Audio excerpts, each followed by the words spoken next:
సినిమాలో కొడుకు ఎన్ని తప్పులు చేసినా కానీ నాన్న స్టిల్ ఎండ్ వరకు నిజం చెప్తానా. ఉన్నప్పుడు డాడీ విలువ ఇవ్వాలి తెలియదు అన్న, ఫాదర్ విలువ లేనప్పుడే నిజంగా తెలుసా అన్న. Fully emotional movie. చాలా బాగుంది, చాలా బాగుంది సినిమా. అంటే ఇలాంటి సినిమాలు రావు. మూవీ చాలా బాగుందండి. స్టోరీ ఒక మెసేజ్ ఓరియంటెడ్, అందరూ కుటుంబ కథా చిత్రం. ఇది సెకండ్ హాఫ్ చూసే నాకు అనిపించింది, చాలా బాగా నచ్చింది. ఇప్పుడు ఏ మూవీకి వెళ్ళి అసలు ఎమోషన్ సీన్ వస్తే నేను పెద్ద ఫీల్ అవును, అలాంటిది ఈ మూవీ ఖచ్చితంగా నేను ఏడిశాను.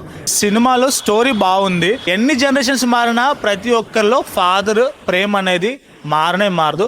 అది ఈ పాయింట్ ఈ సినిమాలో రామం రాఘవాలు చాలా బాగా చూపించారు. బాగుంది బ్రో, మెసేజ్ ఉంది చాలా. లేదు, ఫుల్లీ ఎమోషనల్ మూవీ. చాలా బాగుంది. రాఘవం బాగుంది సినిమా, చాలా బాగుంది. మీకు బాగా ఏం నచ్చింది సినిమాలో? అంటే ఒక అన్యూజువల్ స్టోరీ ఇది. మామూలుగా యూజువల్ స్టోరీ కాకుండా కొడుకు పెడదారి పడతాడు, తండ్రి ఏమో కొడుకుని మార్చాలని చూస్తాడు ఎన్నో రకాలుగా. కొడుకు తండ్రిని చంపించాలని కుట్రవంతాడు. తండ్రి పసిగట్టి కూడా నేను పోయినా పర్లేదు, నా ఉద్యోగము నా ఆస్తిపాస్తులు నువ్వు ఎంజాయ్ చేయి బాగుండని కోరుకుంటాడు. చాలా బాగుంది సినిమా. అంటే ఇలాంటి సినిమాలు రావు. బాగుంది బ్రో మూవీ. కానీ తండ్రి కొడుకుల గురించి కూడా బాగుంది. మూవీ చాలా బాగుందండి. Message oriented story. ధనరాజ్ గారి యాక్టింగ్, అలాగే సముద్రికన్ యాక్టింగ్ పెర్ఫార్మెన్స్ చాలా అద్భుతంగా ఉందండి. సినిమా మ్యూజిక్, బ్యాక్గ్రౌండ్ మ్యూజిక్ అన్ని బాగున్నాయి. స్టోరీ ఒక మెసేజ్ ఓరియంటెడ్, అందరూ కుటుంబ కథా చిత్రం. ఇది ఫ్యామిలీ అంతా చూసే రకంగా ఉంది. అవునండి, చాలా బాగుంది. కంటెంట్ బాగుంది, మెసేజ్ ఓరియంటెడ్. ధనరాజ్ యాక్టింగ్ కూడా బాగానే ఉంది. మెసేజ్ చూడండి, అందరు బాగుంటుంది. మూవీ అయితే చాలా బాగుంది బ్రో. ఫస్ట్ హాఫ్ అయితే నార్మల్గా అనిపించింది, సెకండ్ హాఫ్ చూసే నాకు అనిపించింది చాలా బాగా నచ్చింది. అంటే ఇప్పుడు పాయింట్ ఏంటంటే చాలా మంది పేరెంట్స్ని దూరంగా పెడతారు, ఆ పేరెంట్స్కి అసలు రెస్పెక్ట్ ఎవరు చూసా వాళ్ళకి ఖచ్చితంగా కనెక్ట్ అవుతుంది. వాళ్ళు కూడా వచ్చి మూవీ చూస్తే ఖచ్చితంగా ఏడిస్తారు. అప్పటి నుంచైనా వాళ్ళ పేరెంట్స్ బాగా చూసుకుంటారు. ఖచ్చితంగా మెయిన్ చూసుకోవాల్సిన ఫాదర్ కాబట్టి ఫాదర్ ఖచ్చితంగా చూసుకుంటారు. ఫాదర్ దూరం పెట్టేసి అలా వేరే ఊర్లో ఉంటూ వదిలేసి ఉంటారు చూసా, వాళ్ళకైతే ఖచ్చితంగా కనెక్ట్ అవుతుంది. ఈ మూవీ అయితే ఖచ్చితంగా నాకైతే నచ్చింది, వాళ్ళకు కూడా ఖచ్చితంగా నచ్చుతా. 100% ఇస్తాను నేను. మూవీ అయితే చాలా బాగుంది. నేను ఎప్పుడు ఏ మూవీకి వెళ్ళి అసలు ఎమోషన్ సీన్ వస్తే నేను పెద్ద ఫీల్ అవును, అలాంటిది ఈ మూవీ ఖచ్చితంగా నేను ఏడిసి చాలా సార్లు తుడుచుకున్నాను కూడా. మూవీ అయితే చాలా బాగుంది బ్రో, ఖచ్చితంగా చూడాల్సిందే. మ్యూజిక్ కూడా బాగానే ఉంది, బాగానే ఉంది, అంతా బాగుంది. మంచిగా అంతా బాగుంది, ఇంకా సూపర్. అంతా బాగానే ఉంది, అంతా బాగానే ఉంది. ఇప్పుడే రామం రాఘవ సినిమా చూడటం జరిగింది. సినిమాలో స్టోరీ బాగుంది. ముందు నుంచి ధనరాజ్ గారు చెప్తూనే ఉన్నారు, చాలా ఈవెంట్లలో కానీ అంటే ప్రోమోస్లో కానీ ఇంటర్వ్యూస్లో కానీ ప్రతి ఒక్క యూత్కి బాగా నచ్చుతుంది అని చెప్పేసి. అండ్ ఈ దీంట్లో జబర్దస్త్ ఆడియన్స్ చాలామంది ఉన్నారు.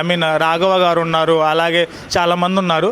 అందరికంటే కూడా మనం జనరల్గా ధనరాజుని కామెడీ చేయడం చూస్తుంటాం స్క్రీన్స్ మీద. అంటే కొన్ని సినిమాల్లో సైడ్ క్యారెక్టర్స్ కానీ ఫ్రంట్ క్యారెక్టర్స్ కానీ కూడా బాగా చేశారు.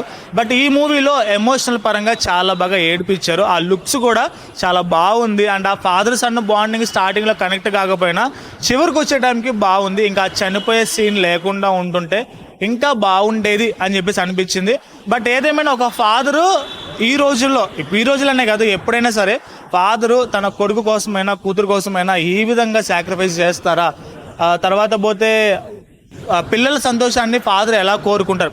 ఇవాళ కొడుకు కావచ్చు, రేపు ఆ కొడుకే మళ్ళీ ఇంకొక పిల్లలకి తండ్రి అవుతాడు. అలాగే జనరేషన్స్ మారుతూ ఉంటాయి. ఎన్ని జనరేషన్స్ మారినా ప్రతి ఒక్కరిలో ఫాదర్ ప్రేమ అనేది మారనే మారదు. అది ఈ పాయింట్ ఈ సినిమాలో రామం రాఘవాలు చాలా బాగా చూపించారు. ధనరాజ్ అయితే కనపడలా స్క్రీన్ మీద, ఆ క్యారెక్టర్ మాత్రం బాగా కనపడింది. అండ్ ఆ సిగరెట్ తాగుతున్న లుక్స్ కానీ ఆ క్యారెక్టర్ కూడా చాలా బాగా హైలైట్ అయింది. నాకైతే చాలా బాగా నచ్చింది. బాగుంది బ్రో, మెసేజ్ ఉంది చాలా.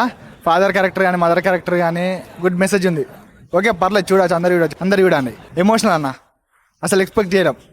ఫాదర్ క్యారెక్టర్ చాలా బాగుంది, పక్కా చూడాలి. క్లైమాక్స్ ట్విస్ట్ బాగుందన్న.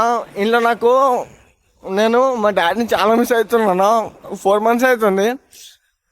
మనం ఎన్ని తప్పులు చేసినా చిన్నప్పటి నుంచి మనం పెంచుకుంటూ వచ్చేది మన నాన్న, మా daddy. It's my dad, my God అన్న. 4 months అవుతుంది అంతే. డాడీ నాకు కనిపించక ఫ్రెండ్లోకి ఉండేవాడు.